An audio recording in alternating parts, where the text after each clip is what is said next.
Buxorodagi xususiy bog'chada 1,5 yoshli bola tok urishi oqibatida vafot etdi. Assalomu alaykum aziz muxlis. Agarda bizning kanalimizda mehmon bo'lsangiz, bizga obuna bo'lishni hamda videolarimiz ostida bir dona like tugmasini bosib qo'yishni unutmang.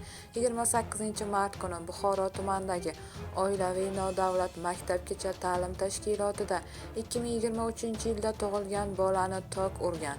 Holat yuzasidan viloyat ichki ishlar boshqarmasi tomonidan tergov-surishtiruv ishlari olib borilayotgani ma'lum qilindi. 28-mart kuni Buxoro tumanida joylashgan yakka tartibdagi To'lboyeva O'lmas Uzoq qizi oilaviy nodavlat maktabgacha ta'lim tashkilotida 1,5 yoshli bolani tok urgan.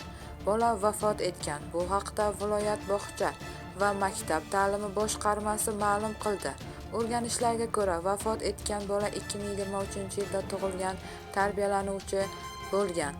Boshqarma xabariga viloyat ichki ishlar boshqarmasi tomonidan bolaning o'lim sabablari yuzasidan tergov-surishtiruv ishlari olib borilayotgani ma'lum qilingan.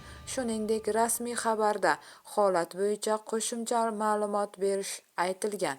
Bu xabarni barcha yaqinlarimizga jo'natib qo'yamiz hamda videomiz ostida bir dona like tugmasini bosishni unutmaymiz.